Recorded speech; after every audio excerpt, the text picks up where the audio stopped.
Greetings and welcome to the Dr. J Vlog series. It's Thursday, September 4th, 2025, and on Thursdays we talk about knowledge and science.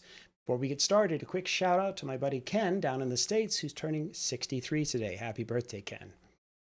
All right, so we're talking about resilience this week, and we've talked about it from a number of different angles, and today we're going to be talking about it at the more biological level, that is to say, cellular resilience.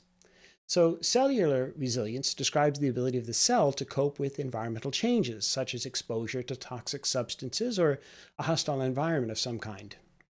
Cells and organs and organisms in their vulnerability are dependent on their capacity then to cope with potentially disastrous changes. And that is, for example, exposure to toxicants.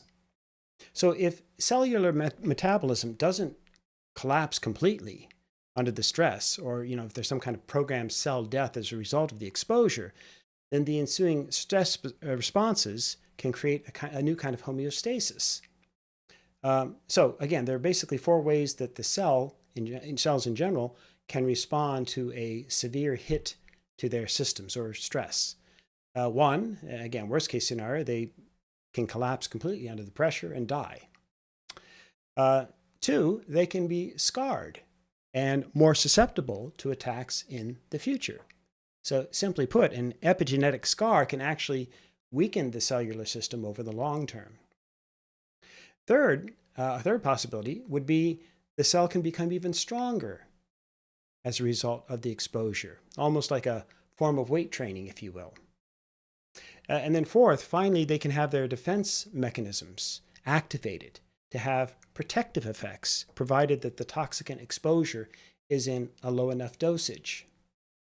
So in toxicology and radiation biology, the concept of hormesis, Hormesis, describes the phenomenon that cell viability or biological fitness in general tend to increase when a system is exposed to low concentrations of a stressor.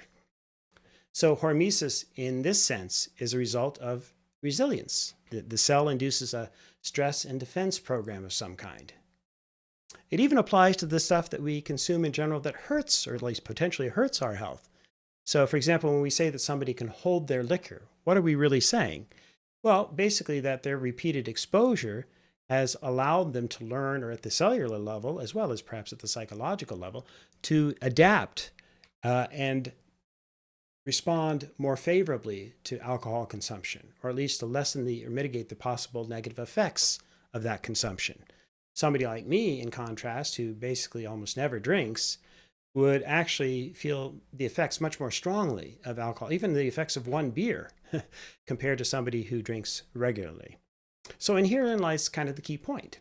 That is, to some degree, our physiological selves need some level of challenge or stress to remain fit and strong, the absence of which leads to kind of a cellular atrophy.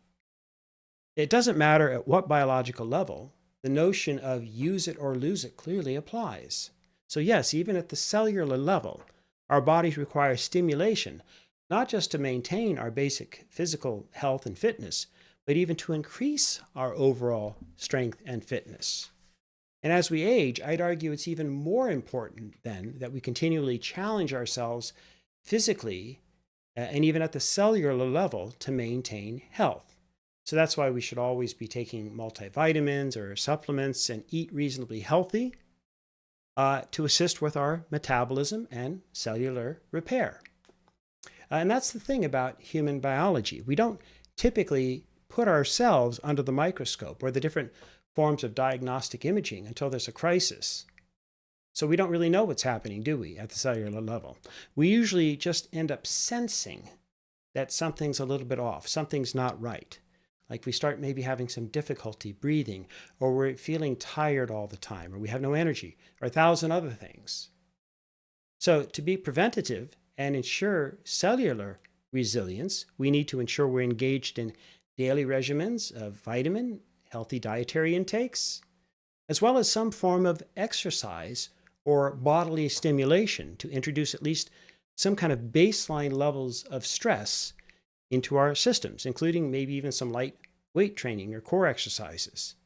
So in other words, in healthy and low dosages, These are the things that will help ensure not just cellular resilience, but our bodily resilience in general. And as long as we're here in this form, we kind of need our bodies to be healthy and responsive to our environments.